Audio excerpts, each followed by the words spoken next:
What was the most memorable or wild moment of season one? Yeah, so I think the one that definitely has to be mentioned is, just jumping into it is for me, it was nerve-wracking to even start the thing and hope that people would show up. Back in season one, early as season one, I was doing 3 days, so a lot less time. But so stage one started and it started with a closure. And so I was like, well, that's not a great way to start. And then it wasn't until midday through Saturday, I think it was at 286 and 286 was closed. And then it had rained quite a bit and then it opened up. And so I was like by my phone refreshing the Strava segments to see if anyone would do it. Then I think a couple people started doing it and time started rolling. And that was really cool to see. So that was definitely a memorable moment for me. Another one is these queen stages. I don't know. I just kind of randomly had the thought pop in my head to do a queen stage where we could double the points and have no max points. I'm really winging it as I go, and I'm like, "That sounds fun, so let's do it." But yeah, so Queen stage last year at New Light, and new guy Jay, I might butcher your name, Shelik no points, came in and hadn't ever ridden New Light before, dominates everything on New Light, and like becomes the new series leader. So Jay took the whole thing in one stage. He was a one hit wonder though, because he didn't show up to any of the other stages, but that was pretty cool to see. Another really intense thing, like I actually really got into this one, was the final stage. There was a duel between Matt and Angel, and Matt went out first and set a really good time. And then Angel went out and he was like 3 minutes slower than Matt. And so Matt went out going to get all his, after Matt went for his segments. And then on the very last day, Angel went out and got a 3 minute PR on his pastime and beat Matt's time by like just a few seconds, like handful of seconds. And that was like watching them go back and forth is really intense. And then I'd have to say definitely like I think at Harris Lake, we did a Harris Lake race, not part of the series, but that's when I started to meet a lot of people that were doing the series. And Aline came up to me and he's like, "Hey man, I really like what you're doing and I'd like to, give you some money or help out in some way to sponsor the event." And Matt McGrain jumped in at the same conversation. He's like, "Yeah, man, Trek wants to help out too." And I'm like, "Oh, well, I was not expecting that. So that's really awesome." So that was good. And then it's obviously worth mentioning Peter Michaels and his company, BC Solutions, stepping in and they were able to donate $675 to Activate Good. So that was awesome. So those are some of the memorable moments for me from season one. That is awesome. And yeah, it really did bring a lot of the community together. And I know myself, I met a ton of people just doing it. So thank you for putting that together. All right, let's intro. So I'm Neil Chawla, and I don't know, this is how I built this or Triangle Trail Talk, whatever you want to call it. Nice. And so let's jump into a bit of the origin story. Why did you start this series? Yeah, I mean, I think for me, it was really just me trying to race. I wanted like, so I had moved here in the summer of 22 from Colorado, and Colorado University, the cycling team there I was just outside of Boulder, and they would put a summertime short track series on at Valmont Bike Park. And like Boulder area is just known to have hitters, and so like it was a fat like we were throwing down. They had three different categories there, but it was every Wednesday night. It was at least a 2 or 3 month long race series. And it was like 20, 25 minutes all out every Wednesday night. It was so fun. I have a video clip of me racing Alex Howes, and I was in front of Alex Howes. So that was pretty cool. Bjorn Riley was there like most of the times too. So yeah, some big hitters there. So it was a fun time. So when I moved here, there wasn't short track. And then, I guess there was the Oak City Cycles. Dorothea Dix, maybe? Yeah, yeah, yeah. They do the 3 short track series, and it's like, just barely scratches my itch. So that's cool, but, like, I want more racing. Like, I love racing, and the more the better, and I think I asked the Facebook group, I'm like, would anybody be interested in doing, like, a short track series? And I don't know, it was, like, hit or miss on whether anyone was gonna respond to that. And I pinged the group again about, I had put a couple options out there. I don't remember what they were, if people were interested, and I had a few bites, and so I'm like, "Well, let me just run with it." But yeah, for me, it was really just like I just wanted to race my bike and I wanted to race and I wanted to, go fast. Like group rides are fine at times, but sometimes I just want to throw down with some of the fast guys. So that's what I was missing, and that's what I was hoping to achieve with this series. Got it. Well, it makes sense. And so it was kind of not necessarily a long term dream for years and years, but you got here and you had the itch and it didn't exist, and you said, "Hey, let's see if we can start it." Yeah, and it's like when I was thinking of what I wanted to do for this series, I was really trying to pull little bits of everything from different race series and different races I've done, you know, as I've raced. So like we had time trial format, pulling in a little bit of the short track style. There's one which, I want to talk about maybe later about that has like it's over the course of seasons. So yeah, just trying to pull a little bit of everything into it. Right. So, first year was pretty successful and we had connected, I don't know, maybe in the spring, early spring or something. And you were a little on the fence of whether year two was going to happen. What made you cross the tipping point and say, we're doing it? Yeah, I think I want to. Like, I definitely want to. I think it brings, many people joy doing the series, brings me joy doing it, but it's also like, it's a mental drain. And I think mentally, I just wasn't there and it was hard to commit to it. So I just think life, is like, I wanted to do it, but other priorities, competing priorities, but I was able to make it work this year. So I'm happy about that. Well, that's awesome. And I can see that. I mean, I imagine the amount of work is fairly astronomical going through all the stuff that you did first year and just knowing once you say yes, you're kind of committing to that. Yeah, I don't wanna let people down, but also that's, like, part of the cool thing about building the series was, like, for me, you all might see this, like, the spreadsheet, like, Albert Torres built that magnificent website. Sure, that's Hmm. beautiful, but, like, I don't have any of that coding experience or I have, like, hardly any tech experience, so for me, it's been really cool diving in, creating these Google Sheets formulas, like, as clunky as they are to, like, automate and the AI, I've been diving headfirst into AI with this whole series, and it's helped me progress and learn a little bit more about those tech fields, and that's been fun. For So sure. it's helped me grow too. Yeah, I mean, sometimes, yeah, it's like you kind of put the ecosystem out there a little bit and you watch some of it grow and you grow some of it yourself and some is unexpected, but it's been cool watching this grow. Tell me how you go about picking the routes. There's no method or process. Well, I mean, there is a little bit of one. This year, more so than last year. Last year, I was just winging it. I got to pick whatever I wanted and do wherever I wanted. I think this year, I was really trying to stick to new routes, ones that we haven't done from season one. It's like part of me wants to go back to different places that we've been that were really popular, but we have a lot of trails and some that I've never ridden myself. Like last year in Beaver Dam, I had never been to Beaver Dam. It's far away from me, and so when I go and plot the routes, it's hard to like. I try, I'll look on the heat maps and things and look at segments and see what I generally want to do, but it's totally different. Being 1,000 feet up in the air on the computer and then being there in person, and then trying to map the route perfectly the first time or screwing up being like, I don't want to include that. Do I have the energy and time to go reroute this map or do I want to come back at a later date? So those parts are hard. But this year, yeah, just trying to keep it new. And then Forest Ridge is new for me this year. I've never been to Forest Ridge, so that was cool. Stanley was one of those, like when I was creating this Queen stage, I was worried that people would be like, it's not part of the triangle. You can't put it in there. I'm like, it's close enough, so we're gonna we're gonna call it because running out of queen stages, like you can't really throw a queen stage on Williamson or something like that because it's like to me, it's like the queen stage needs to be really challenging.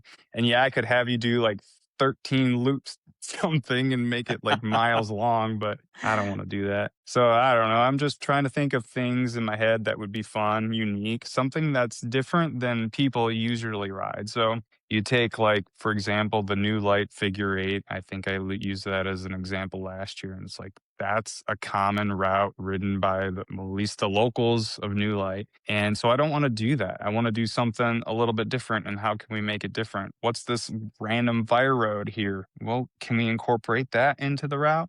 So just things like that. Just try not to do the usual. Yeah, going through season one, I definitely noticed there was no just straight normal route to any of them. And I was kind of figuring that, hey, when you get to Strava, if you do a normal one, you might just get a blow up of a ton of people who've done it. And I wasn't sure if that was part of the strategy. But No, it absolutely is, Junior. But yeah, that is definitely a big thing. It's like sorting through results is a big time suck. So being able to cut segments like participants down just because they didn't go and ride it, they weren't going to go ride that segment makes it a lot easier too. what's been harder than expected? I think, and this is something I'm going to try to enforce. It's hard for me to do this. If you don't hit the Strava segment, it adds a lot of time on my end because I want you to be a like get participation points and I want to count your time. But then it's also like breaking out the time calculator, trying to splice your ride. Where did you start? Where did you end it? That's been a time suck just doing that. And then I added this year to tag the club because then I get my little notification bell icon.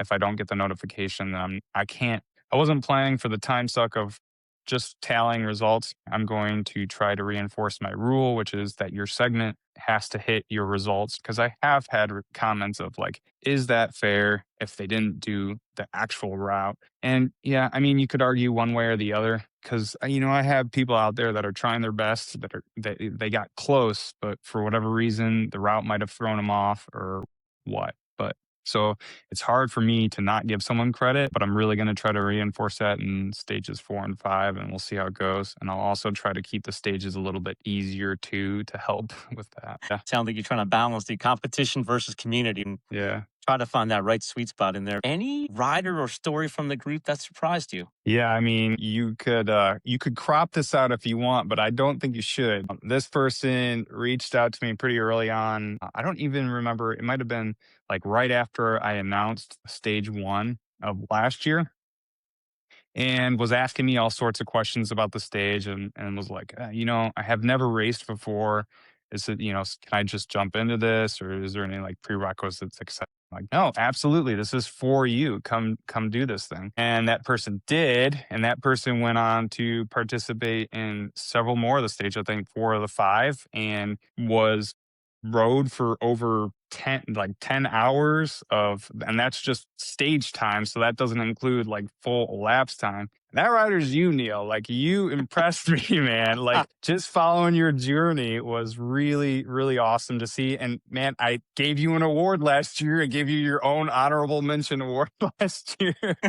So yeah, that one for sure. And then if we split off into women as well, I think Tristan has been just like outstanding to watch. And like, I don't know, I didn't know Tristan at all before the Mhm. series. And she showed up to the very first stage at 286. And I'm like, I don't know who you are. And this is awesome. This is so great. Cause like the women are hard to come by for this series. And she's been there every single stage since its inception. I think that's been awesome. On top of it, she's like really getting into the riddles and she'll like break it down. Like, she'll send me these messages of like, I don't know how you're thinking about that. Like, that's mind blowing to me, but it's awesome. So yeah, I think those are a couple samples, but really I could just like randomly put my finger on the leaderboard and pick someone. And I think, there's a rider story everywhere. Like, Queen stage had a bunch. Like, oh, is it Mark Lieber? He went. Well, we don't know the full story. At least I don't. He went out, lost his Garmin. I would imagine that he crashed somewhere on sand. Like, San Lee is one of those stages where it's like, or trails rather. If you're having a a good day, it'll eat you up sometimes, and the bad days, it just like, it's like, man, I don't even like mountain biking anymore. So I assume he crashed, something happened, he lost his Garmin, which, like, that's a several $100 unit, like, that's a bummer, like, I'm not gonna go Yeah. back out to Sandley, screw Sandley. But no, he went back out there and he rode it, like, again and got the stage time, like, that's impressive, I love to see that stuff. And then you have Matt Fitzgerald, and like his ride description was like something to the effect of like, this stuff is just outside of my comfort level. I'm like, but that's exactly why it's like, that's what I love to see. I love that so much. And he did it, and that's awesome. So there's a few riser stories for you. Yeah, for sure. Yeah, what's funny is I didn't know Tristan either, and I met her at 286 on the very Oh no. first ride of the first series. Yeah, going backwards. And I mean, it was a swampy, marshy day. I remember, so I was psyched that it opened. And she was behind me for a bit, and I was like, "Hey, sorry, I'm slow. If you wanna pass, go ahead." She's like, "No, no, you're good, you're good." And, maybe 5 minutes later, I remember I was just tired or something. I kinda pulled over. I'm like, "Just go. I'm good." She goes by and just goes, "Whoosh." Yeah, she's quick. Yeah. She's quick, that's for sure. Yep. Alright, I'm gonna jump to David Ridley, the racer. What got you into Mm. racing? Let's see. I've been on my bike for most of my life, probably like a lot of people have. And then in college, I'd say me and one of my buddies picked up riding. We tried to like ride a new trail once a week and do like a really big ride.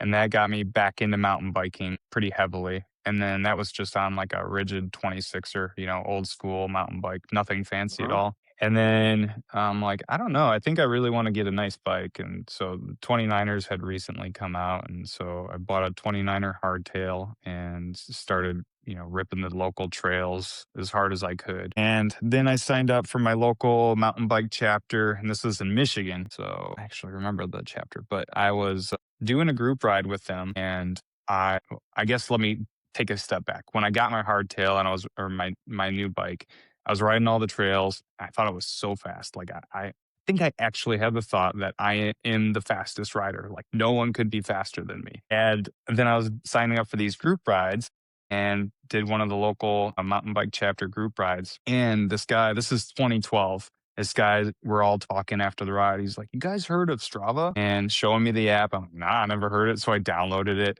I get it, and I upload my first ride, and I'm like, I don't know, like 400th out of 410 people, and I'm like, "What is this nonsense?" So that really got me into it, and then so I started getting a little bit faster with Strava, I think, and then I signed up for my first races not long after that. Then moved to Colorado in 2013, and that was a rude awakening going there and trying to race. I actually catted down. Before I left to Michigan, I had just catted up to Cat 1, and then I just got my butt handed to me in Colorado, and it was just, like, so mortifying, like, every race, I was like I got pulled, I was last, and so I'm like, maybe I should be Cat 2 here." So, I did that for a few years and then ended up catting up and rising through the ranks there, and, yeah, I've just been into XC mountain bike racing. I took up cyclocross and road racing for a little bit there, but my passion's always been mountain biking for sure. So yeah, then I came here. It's interesting. Like when I moved here, there's less mountain biking, but I feel like I'm biking a lot more here than I was in Colorado, which is odd. But Hmm.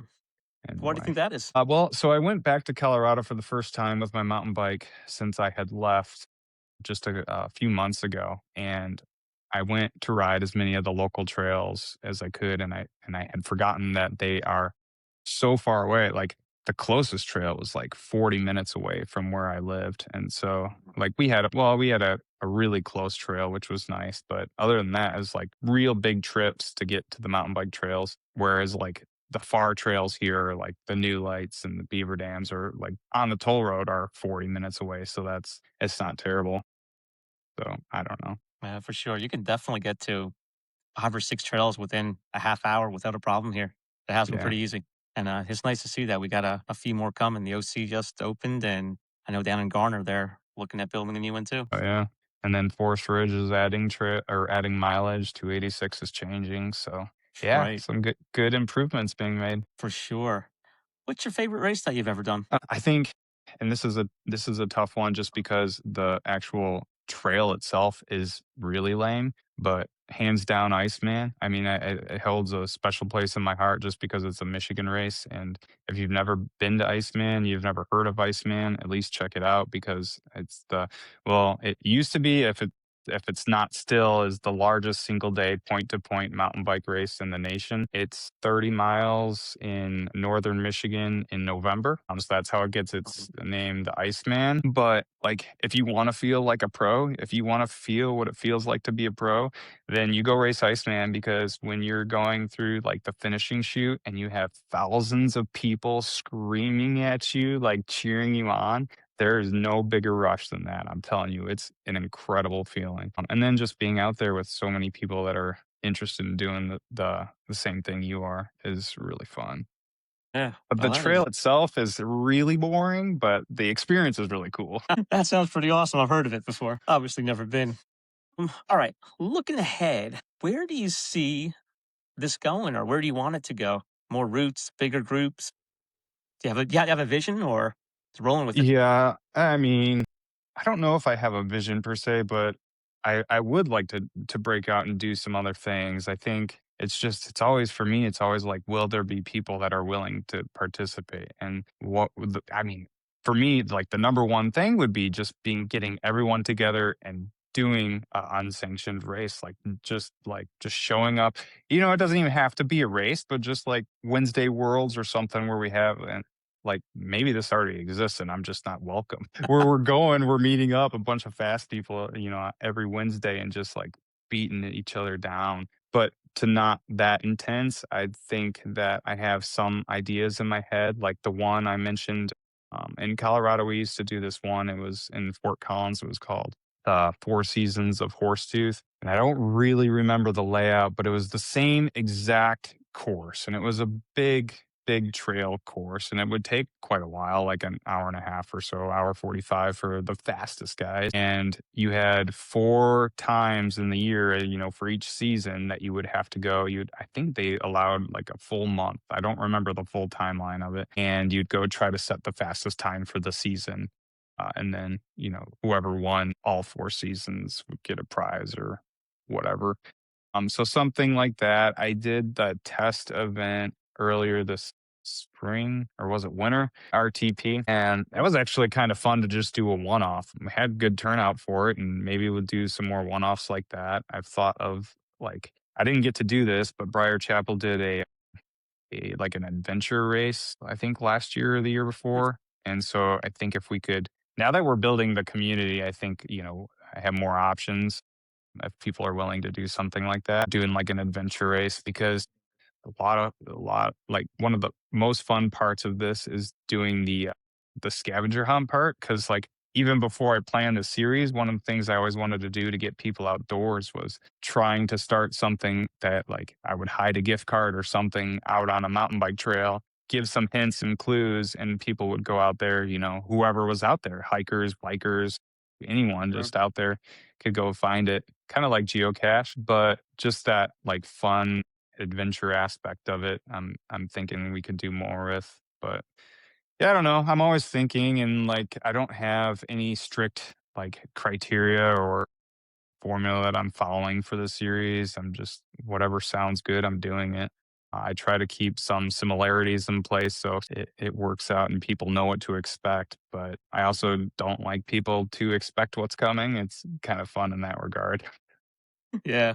But I guess as long as it's getting them out there, that's the big goal. Yeah. Yeah, for sure. Yeah.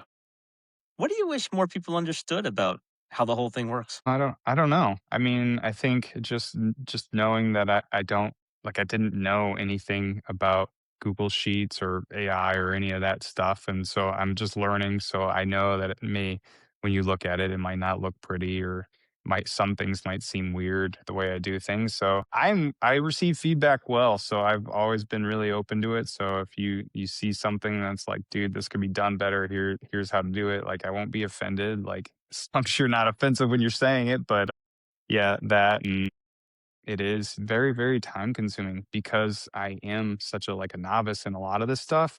And I'm learning as I go. It has been very time consuming and those like AI images for the stage drops, like I have an idea of what I want in my head. And you guys might see them and be like, oh, cool, whatever. But it's like if, the first 10 iterations don't work with, like, I want it to look a certain way. And sometimes it just doesn't come out that way. Like the one that I loved the most was Brumley last year. I was so excited to be able to get this infinity logo flip sideways to be a B to be for Brumley because we were doing, as many laps as you could of the quartz loop. And I thought that like made such great sense. Like it was such an awesome thing. And I was so proud of it.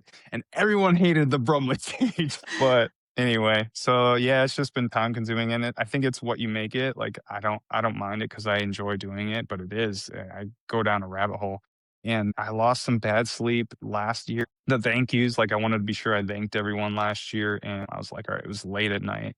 And I'm like, I actually don't think I'll be able to sleep if I don't get this typed up and out because like I have this blocked in my head. And so I had to stay up late, just like typing up all my thank yous. And it's like, oh, I forgot about that. So yeah, I mean, and to that point, like you all, yourself included, Neil, and whoever's watching this, like it means so much to me. You guys doing this series, it's like such a cool thing. Makes me so happy to see. So thanks for that. Yeah.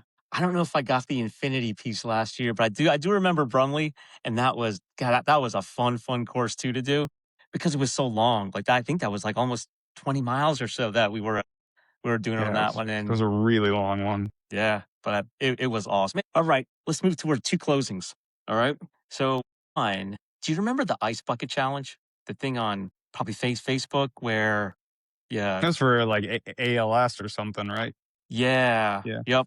So we're not going to be dumping ice on anyone's head, but the end of it is you nominate people to do it next. So I guess the question to you is, if we were going to talk to the next person and profile a rider, who would you nominate? I think I'd have to go with Tristan. Like I want to know like what the queen is doing, what she like she's done all the stages. I'd like to hear from her, see what she thinks of everything, get the lowdown because I've never sat and chatted with her, so I think she'd be a good voice, especially for the women because that's one thing I'm struggling with is getting women participants. So maybe she can speak to that. I think that would be good to hear. All right, Tristan.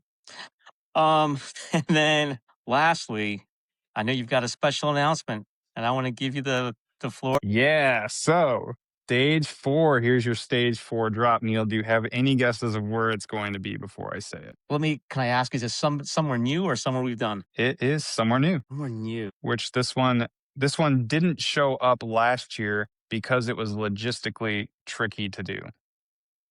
Man, I'm going to say Williamson because because I was trying to figure out it's clockwise one day and not clockwise another day, and I don't know how you'd have to come up with something to make it unique. Yeah, well, you got it. Hit the nail on the head. It is Williamson, and so we're going to be doing. Well, I had to write it down because I don't go to Williamson enough to know. But the way we're getting around this is, and so to answer your question, I'm scatterbrained, so sorry. But the way I'm getting around this is you get to choose your own adventure, which is the books from the game books from the 80s and 90s that I was talking about, where you would read the book, you'd choose what you wanted to do. Yeah. So that's how I pulled it out. Just because you can pick where you want your time to be. You want to go all lefts and that's your time, or you want to go all rights and that's your time. So you can choose which day. You can choose either one, and we'll just use the fastest of the two. I've been out there, and I don't know that there is a preferred direction, but if you have one, then you can do it. So it's going to start right like. You're going to go down the main gravel road from the parking lot, and then you're going to take that first left, and that's where the stage starts. And then you're going to take, depending on the day, you'll take well, all days you take the same loop. So it's Pine Warbler, Little Falls, then Longleaf, then Salamander, and then you're coming back home. So don't go to Magnolia or Lily. And then you get back to the end of Pine Warbler, and that is the end of stage. It's pretty quick. It'll be like a blistering fast one like Forest Ridge. So I'm excited to see it. I know with all the loose pine straw, it's going to be slippery out there. Mhm. But then there's also going to be the overachiever segment and point. So there is going to be an exception to the 4 point rule only for those that are going for the overachiever point. So you'll do that stage four. So you go do Pine Warbler, Little Falls, Longleaf, Salamander. And then you'll continue to do that whole thing over again, except when you get to the Magnolia, you're going to go down Magnolia, do Lily, and come back and finish it out. And so it's important to know that you don't get to go back to the trailhead at the end of the first loop. You have to stay on trail. So it's a big route, but you don't have to do overachiever. If you wanted to just get the stage participation points, it's relatively short. I think 7 or so miles. So I'm excited for it. And then the segments are dropping into Salamander, created them. It's like a real quick downhill segment. Either way. So there's one for each direction. So if you wanted both segments, you would have to ride both days or both variations. And then Matt Thomas, give him where credit's due, told me the tip to remember is any day that has an R in it, you go right. So Thursday, Friday, Saturday, go right. So yeah, that's stage 4. I think it'll be a fast one, and I'm excited to finally use Williamson. I think it'll be fun to be able to see where the fastest times are they going to be clockwise or counterclockwise. So thanks for All right. letting me drop that on your podcast. Yeah, you heard it, racers. Stage 4 at Williamston coming up. David, thanks. It was been so fun talking to you and hearing about your stories and how you built this and how you keep building it. Yeah, I thanks for appreciate you having me being on. on, Neil. I For sure. appreciate it. All right, brother. I'll see you out All right. there. All right. See you, man.